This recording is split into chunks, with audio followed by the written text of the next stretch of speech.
Here's a little follow-up on the Ryobi 246 Jobplus, and of course this also relates to the Rigid Jobmax tool series.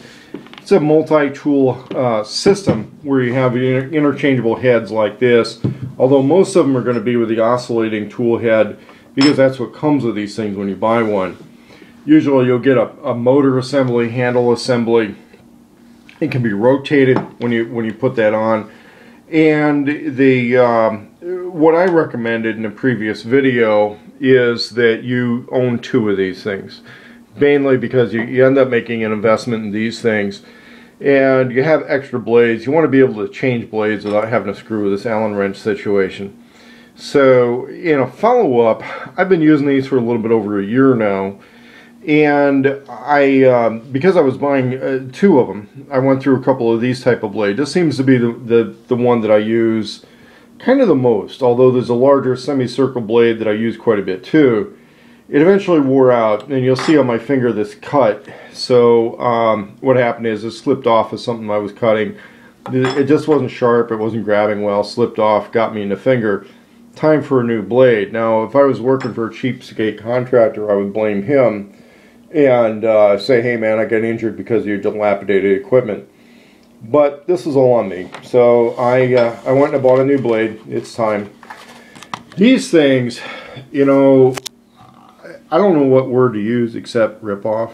Okay, over $16. In fact, by the time you get done with sales tax in some states, you're going to be, you know, $17, $18 for that blade.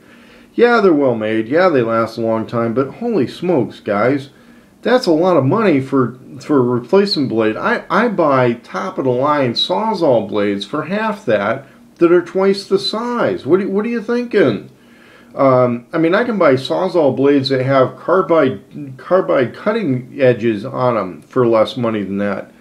I mean, it's really nice, and I'm going to put it on, and you know, it cuts metal, which I guess is kind of cool. But I mean, how long is that going to last? You've only got an inch of cutting area.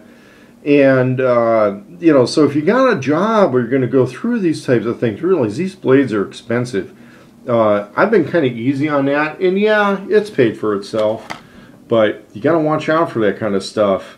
The tool heads hold up really well. I've been using this for over a year now. This one's probably seen as much use as any of them.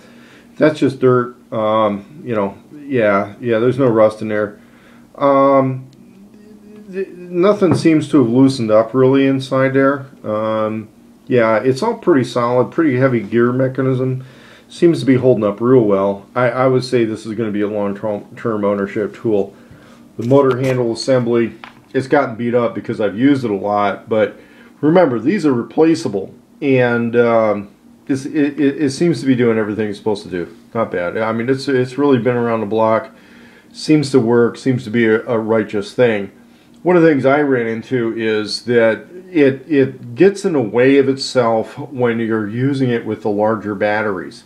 So instead of using, let's say, the P104 or the P108 batteries, I use the P103 most of the time in this. I want the smaller the battery size. Now on the rigid version of this, it's a 12 volt, and the battery kind of inserts up into the handle quite a bit, so you don't have this little shoe assembly sticking off. It's kind of cute. They gave us a little magnet here. That becomes relevant on some of the screwdrivers. You can store a couple of screws on a magnet. Another new tool head that came out for this is one that uses the mini Sawzall blades, which is kind of cute. But guys, man, what are we doing with these 16 and change, I think, for this blade? Holy smokes. I mean, I got my receipt here. $16.97 for that blade. I get my little veterans discount, and then of course I have the you know, this is no sales tax state, but $16. Yeah, I mean, people are gonna be spending $18 for just the blade on that thing.